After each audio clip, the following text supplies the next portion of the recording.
Alors bonsoir à tous, désolé pour les petits soucis techniques. Malheureusement, on n'avait pas trop prévu que ça arrive. Euh, mais maintenant tout va bien et on va pouvoir démarrer. Alors du coup, euh, je suis avec Orphée, Benjamin et Christian. Bonsoir à tous. Bonsoir, Euh, Bonsoir à tous. bonsoir tout le monde. donc on va commencer par la présentation du concept. Euh, voilà, en premier lieu sur un diaporama et ensuite on finira par le tirage au sort des poules issues des quatre chapeaux prédéfinis. Donc Orphée, je te laisse présenter ton Merci projet. beaucoup Nicolas, et puis merci de nous accueillir et de nous permettre de diffuser ce tirage au sort. Alors la CNC, c'est la première Coupe des Nations classique de Scrabble francophone en ligne. Elle va avoir lieu du 18 août au 6 septembre 2020. Donc là, on a quelques jours devant nous pour roder un petit peu tout avec les équipes. Et les équipes, eh bien, les équipes qui se sont engagées, il y en a 16. Il s'agit de l'Algérie, de la Belgique, du Burkina Faso, du Cameroun, de la Centrafrique, du Congo, donc le Congo-Brazzaville, la République du Congo, de la Côte d'Ivoire, de la France, du Gabon, de la Grèce, de Haïti, de Madagascar, du Maroc, de la Roumanie, du Sénégal et de la Suisse. Alors, des remerciements déjà pour toutes les fédérations, donc les 16 fédérations qui ont œuvré là en une petite semaine pour monter une sélection, mais aussi pour les fédérations qui ont montré de l'intérêt pour la compétition et qui n'ont pas réussi à monter leur équipe dans les délais. Il s'agit du Luxembourg, de la Mauritanie, du Niger. Quant au Québec, il est parvenu à monter son équipe au tout dernier moment. Malheureusement, il y avait déjà 16 engagés et comme le délai d'inscription était dépassé, on n'avait plus le temps de procéder à un tour préliminaire comme c'était prévu, puisqu'on avait prévu évidemment que si tout le monde parvenait à s'engager avant le 5 août, on ferait un tour préliminaire. Donc là, malheureusement, le Québec participera, c'est à notre grand regret. On essaiera de les faire participer à la fête avec leur accord, peut-être dans des matchs amicaux de préparation avant la compétition, avant le 18 août. Alors le calendrier. Euh, les, dans une poule de 4 en round robin, il y a 3 journées. Donc la première journée aura lieu du 19 au 22, la deuxième du 23 au 26 et la troisième du 27 au 30 août. Ce que vous pouvez constater, c'est que pour ces plages de 4 jours à chaque fois, il y a des journées qui tombent pendant le week-end, ce qui permettra peut-être aux équipes de se faciliter la tâche pour disputer les rencontres. Ensuite, à l'issue de cette phase de poule, les 2 premiers de chaque poule seront qualifiés en quart de finale. Les quarts de finale auront lieu du 31 août au 3 septembre, les demi-finales les 4 et 5 septembre et la finale le 6 septembre. Avant le 19 août, cependant, on aura un match d'ouverture qui sera diffusé le 18 août en direct sur Scrablophile. On vous préviendra évidemment sur le groupe Facebook pour ceux qui souhaiteraient suivre la partie. Le format des rencontres, on ne va pas rentrer trop dans le détail parce on a pris du retard, mais très rapidement, les rencontres se jouent en 3 rondes. La première et la troisième ronde, c'est 2 parties simples et la deuxième ronde, c'est une partie en double et la victoire apporte 3 points, le nul 2 points, la défaite 1 point et en cas de forfait 0 point. Alors on espère qu'il n'y aura pas de forfait, mais on a quand même prévu au règlement au cas où. Donc la première ronde oppose les numéros 2 nationaux aux numéros 1 nationaux adverses. La seconde, c'est un match de pairs. Donc les joueurs sont connectés ensemble avec la technologie Google Hangout. Un des joueurs partage son écran. Celui qui partage son écran, c'est évidemment celui qui utilisera le ISC, puisqu'on jouera sur ISC. La troisième ronde opposera d'une part les numéros 2 nationaux et d'autre part les numéros 1 nationaux. Et à partir des quarts de finale, en cas de match nul, même si c'est rare au Scrap, ça peut arriver, une sixième ronde est prévue pour départager les équipes et aller jouer en paire. Le règlement des rencontres, donc les parties en simple durent 12 minutes, les parties en paire durent 16 minutes, l'objectif étant de favoriser les échanges entre les joueurs. Une minute de bonus est autorisée contre 10 points de pénalité, pour ceux qui connaissent ISC, rien de nouveau, et le mode contestation est activé pour que ça soit au plus près des compétitions qu'on connaît en physique. Une contestation qui est erronée est bien entendu sanctionnée par 5 points de pénalité. Le forfait, l'abandon et l'extinction du temps sont prohibés. Donc l'extinction du temps, ça peut paraître étrange, mais c'est aussi pour ça qu'on a choisi des durées un peu plus longues. L'extinction du temps, c'est parce que tout simplement, on pourrait être tenté, en contournant un peu l'esprit fair play, si on veut abandonner, de laisser le temps se dérouler. Donc on a préféré que les joueurs aient un engagement à disputer les rencontres dans leur intégralité et dans le temps imparti. En cas de problème de connexion, le fair play doit prévaloir, le joueur demeurant en ligne doit ajourner immédiatement afin que la partie puisse reprendre sans écoulement du temps de son adversaire. Enfin, chaque partie remportée rapporte 3 points de partie, le nul 2 points, la défaite 1 point et le forfait, l'abandon, l'extinction du temps 0 points. Donc il faut bien retenir que dans la compétition, il y aura des points de rencontre. Donc une rencontre, c'est un match entre 2 nations qui fait 5 parties. Une partie, c'est, une des 5 parties de chaque rencontre et enfin il y a des points de jeu. Les points de jeu, c'est les points qu'on marque quand on fait un Scrabble, et qu'on marque 80 points, et bien la pénalité de 10 points ou la pénalité de 5 points dont on a parlé tout à l'heure s'applique à ces points de jeu. Les critères de départage en cas d'égalité dans les poules. Donc une rencontre peut s'achever sur un score nul en phase de poule, pas à partir des quarts de finale. En phase de poule, 3 rencontres sont disputées par chaque équipe pour un total de 15 parties. Le départage des équipes dans une poule se fait par ordre de priorité. D'abord au nombre de points de rencontre inscrits pendant toute la phase de poule, ensuite au nombre de points de partie, d'où l'intérêt de ne surtout pas perdre des points sur abandon, forfait ou extinction du temps, à la meilleure différence de points de jeu marqués dans l'ensemble des parties disputées, donc là on parle des scores d'une partie, par exemple 500 à 450, à la meilleure attaque moyenne sur l'ensemble des parties disputées, donc l'attaque c'est la moyenne de points marqués dans chaque partie, donc là encore une fois elle tourne généralement aux alentours de 400, entre 400 et 500. Et enfin, si on est encore à égalité, à ça, connaissant le Scrabble, c'est assez peu probable, il y aurait quand même une partie d'appui en pair entre les nations à égalité. On va donner un exemple pour que ce soit plus clair, parce que tout ça, c'est beaucoup de chiffres. Donc dans l'exemple qu'on a pris, la nation 1 s'est imposée 4-1 contre les 3 autres équipes, donc elle a 3 points de rencontre, 3 victoires de rencontre et 9 points de rencontre, et elle a 12 victoires de partie et 39 points de partie. Mais les 3 autres, en revanche, se sont affrontées entre elles, elles se sont neutralisées en se battant l'une l'autre 3-2, ce qui fait qu'elles ont chacun une victoire et 5 points de rencontre. Comme elles n'ont fait aucun forfait, aucun abandon, aucune extinction du temps, et qu'elles ont également 6 victoires et 9 défaites en partie, elles ont toutes 27 points partie. Donc, le premier critère ne permet pas de départager ces 3 nations, le deuxième critère non plus. On passe au troisième critère qui est la différence de points moyenne. Là encore, on a réussi à classer une quatrième nation, mais les nations 2 et 3 sont encore à égalité, et donc c'est à la meilleure attaque qu'on les départage, l'une ayant inscrit en moyenne 444 points par partie et l'autre 443. Alors, où suivre les rencontres? Le programme des rencontres sera accessible sur le groupe Facebook CNC 2020. Donc on vous enjoint à vous y inscrire si ça n'est pas encore fait. Elles pourront être suivies sur ISC puisqu'elles seront annoncées même quand elles ne sont pas streamées. Et pour celles qui sont streamées, on aura la chance de pouvoir faire confiance encore à Nicolas Beaufort, à Baptiste Mouillon et à Gauthier Houillon pour une diffusion sur Cruise sur Twitch, sur Scrablophile avec Sylvain Raveau et Renaud Gou qu'on remercie, sur YouTube, alors parfois sur Twitch aussi. Et enfin, Thomas Tortevoix sur Facebook Live. Donc ça, on l'annoncera au fur et à mesure, en fonction des disponibilités de chacun, puisqu'on est bien évidemment tous bénévoles dans cette aventure. Mais un grand merci en tout cas à tous les streamers. On a remercié tout à l'heure les fédérations, la Fédération internationale et la Fédération française qui ont appuyé le projet. Merci aussi à tous les streamers qui nous font la confiance de diffuser cette compétition. On va passer aux choses sérieuses, les chapeaux. Donc un chapeau 4 qui sera composé de Haïti, de Madagascar, de la Côte d'Ivoire et de la Grèce. Donc on va un peu s'arrêter sur la Côte d'Ivoire parce qu'il y a eu des questions qui ont été posées. Donc la Côte d'Ivoire a un indice qui est sans doute inférieur à son niveau puisque Alérou Bakary, pour ceux qui le connaissent, savent que c'est un futur grand talent du Scrabble. Il est déjà très bon aujourd'hui et on sait que vu son jeune âge, ça va cesser de s'améliorer. Mais comme il est série 7, eh bien, il a un classement Elo qui est de 1400, ce qui réduit très nettement l'indice de sa nation, 1627, hein, la moyenne des 2 joueurs. Et c'est évidemment la seule nation du chapeau 4 qui a un joueur classé en première série.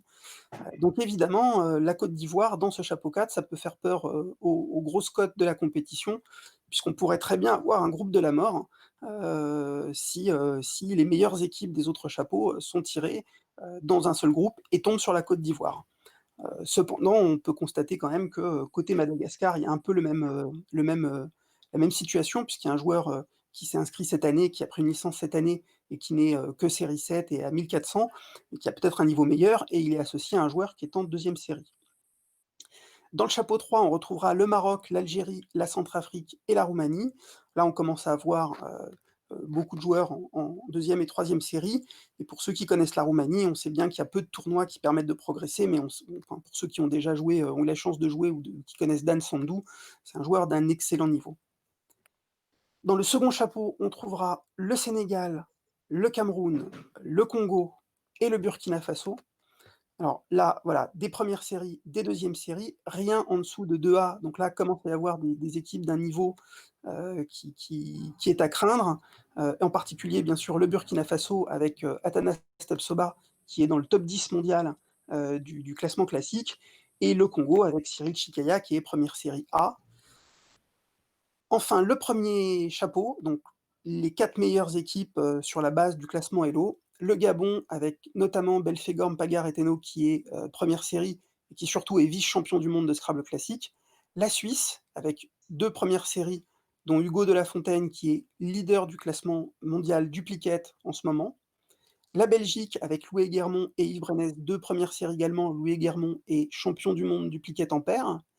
Et la première équipe, l'équipe qui est première au classement, la tête de série numéro 1 de la compétition, la France, avec ni plus ni moins que les actuels 2 premiers du classement international classique, ou pas loin si on n'exclut pas Francis Desjardins et Nigel Richard qui sont dans le quatuor de tête, et Samson Tessier, donc numéro 1 mondial du classement Elo, et Benjamin Valour, tout simplement l'un des 3 joueurs de toute l'histoire du Scrabble classique à avoir remporté 2 fois les championnats du monde, à égalité avec Christian Coustillas et Nigel Richards.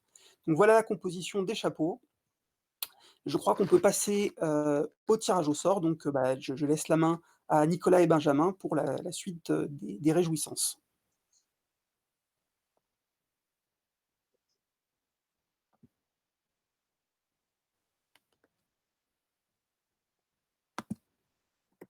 Alors oui, donc, hop, je suis à vous. Voilà. Donc, du coup, sur cette première page, donc c'est via Plouf Plouf. Donc nous avons le chapeau 4. Et donc je vais tirer au sort chaque nation. Et chaque nation ira dans une poule. Donc on va commencer donc pour le 4e de la poule A. Donc j'ai tiré Grèce.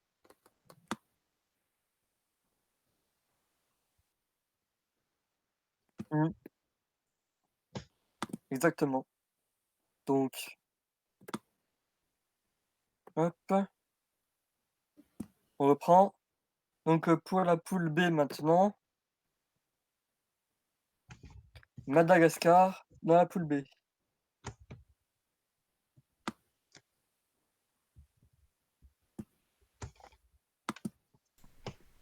Hop.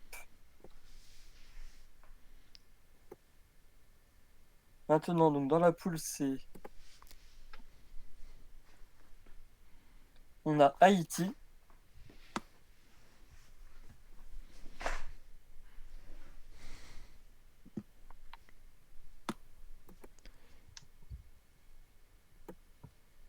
Et donc du coup, la dernière équipe tirée, la Côte d'Ivoire.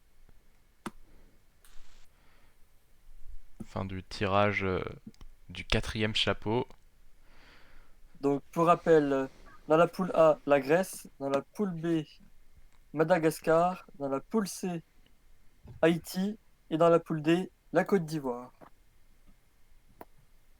Donc, on va passer au chapeau 3 avec la Roumanie, la Centrafrique, l'Algérie et le Maroc.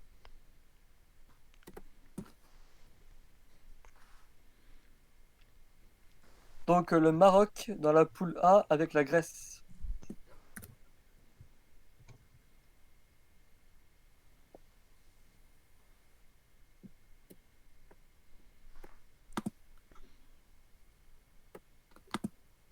Ensuite, donc dans la poule B, pour rejoindre Madagascar, c'est la Roumanie.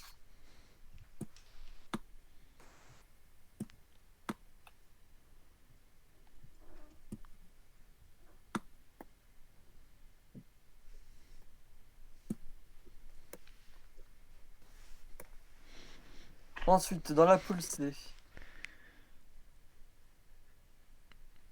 la Centrafrique qui rejoint Haïti dans la poule C. Et donc,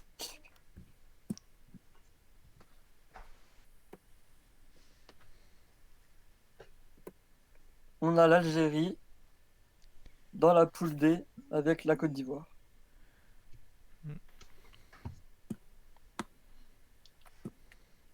Donc, pour petit rappel, dans la poule A, on a le Maroc et la Grèce. Dans la poule B, on a la Roumanie et Madagascar. Dans la poule C, on a la Centrafrique et Haïti. Et dans la poule D, on a Algérie et Côte d'Ivoire. Maintenant, on va passer au chapeau 2, composé donc du Burkina Faso, du Congo-Brazzaville, du Cameroun et du Sénégal. Donc, pour rejoindre le Maroc et la Grèce, on va avoir le Burkina Faso.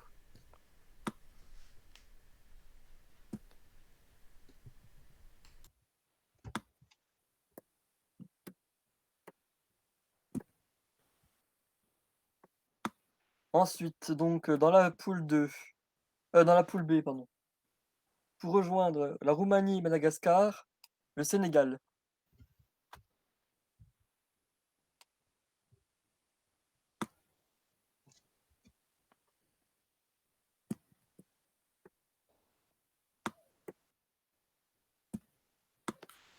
Donc, ensuite, dans la poule C, pour rejoindre la Centrafrique et Haïti, on a le Cameroun.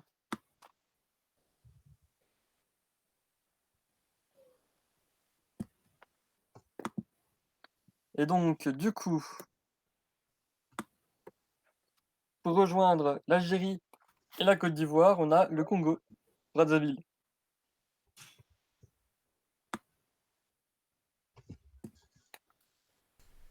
Donc, dernier récapitulatif, du coup, pour les trois, oui, bref. Donc, on a pour la poule A, Burkina Faso, Maroc et Grèce. Dans la poule B, on a Sénégal, Roumanie, Madagascar. Dans la poule C, on a Cameroun, Centrafrique et Haïti. Et dans la poule D, on a Congo-Brazzaville, Algérie, Côte d'Ivoire. Et donc, maintenant, le premier chapeau, avec la France, la Belgique, la Suisse et le Gabon. Donc, pour rejoindre la poule A, on a la Suisse. Donc, la Suisse rejoint le Burkina Faso, le Maroc et la Grèce.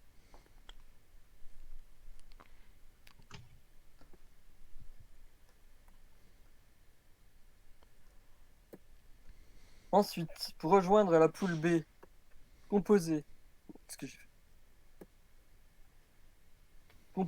du Sénégal, de la Roumanie et Madagascar, on a la France.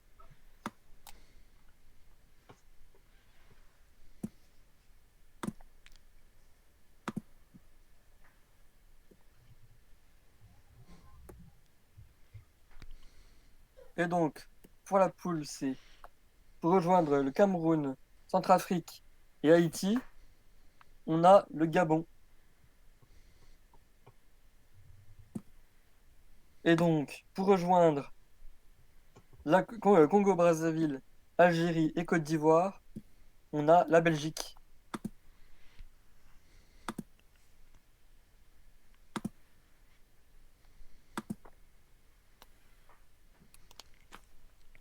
Alors, du coup, qu'est-ce qu'on fait? Je vous laisse faire la suite. On peut diffuser le récapitulatif, Nicolas, si tu veux. Ouais, tout à Je fait. partage. J'ai le récapitulatif.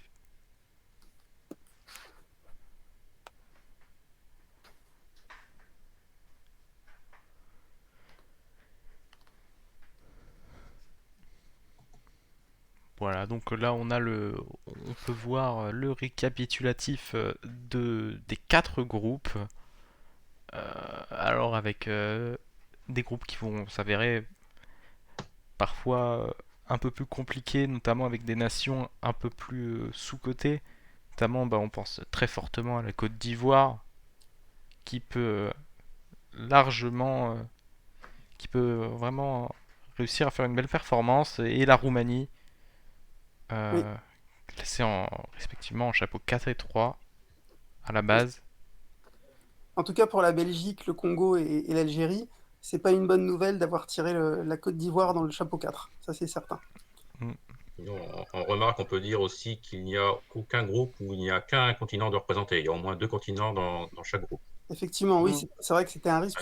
Enfin, c'était un risque. Il y avait Il y avait 10 nations africaines, donc on aurait pu avoir effectivement un groupe exclusivement africain. C'est juste. Et Orphée pour la Grèce, alors que penses-tu de ce tirage? Ah bah écoute, on va avoir la chance d'affronter des amis, hein, avec Athanase Ouais. notamment. Il y a 3 étoiles dans le enfin non, Trois 2 étoiles et deux une étoiles et deux croix. croix. Et puis 4 drapeaux tricolores dans le groupe B. Ouais, il y a 2 croix et 2 étoiles. Ouais, Ouais. c'est joli. Bon bah voilà, je pense qu'on a fait le tour. On va diffuser évidemment rapidement sur Facebook, on va rapidement diffuser le tirage au sort, mais aussi l'ordre des rencontres tel que défini dans le calendrier. Voilà, donc sans doute demain matin, tout sera disponible sur Facebook. Et maintenant, on compte évidemment sur les joueurs et l'équipe d'organisation pour rapidement planifier toutes ces rencontres. Et on vous tiendra évidemment au courant au plus vite de quand les rencontres ont lieu et si elles sont à suivre sur ISC ou si elles sont streamées. Du coup, si je voudrais juste terminer pour remercier toute l'équipe qui participe à l'organisation. Donc Johan Controu, Christian Dramar, Benjamin Guesquel et Clément Mollet, parce que il y a un petit peu de boulot, mine de rien, derrière tout ça. Donc un grand merci de participer à l'aventure. J'espère que pour tous ceux qui ont suivi ce tirage au sort, vous vous régalerez en suivant les rencontres, puis que le meilleur gagne. Et puis Merci un grand merci à toi oui. pour toute l'énergie que tu as développée pour ce projet, parce que c'est quand même toi qui es l'initiateur de ce projet. Tu as fait le pilote avec Grèce Roumanie. Et voilà, donc là, tu internationalises ce que tu as fait au départ. Et donc, ça va être, je pense, une magnifique épreuve que tout le monde attend. C'est une belle collaboration entre la fédération internationale, les fédérations, des passionnés que nous sommes, les équipes de streaming. Voilà, c'est une belle collaboration. Oui, c'est vrai. À très vite, du coup. Ce tirage au sort n'était qu'une petite mise en bouche de ce qui va se passer. Maintenant, c'est le jeu. Très bien, bonne soirée à tous. Merci beaucoup. Bonne Merci soirée. encore, Nicolas, pour la diffusion. Bonne soirée, à bientôt. Bonne soirée à tous. Au revoir. Merci d'avoir suivi cette diffusion.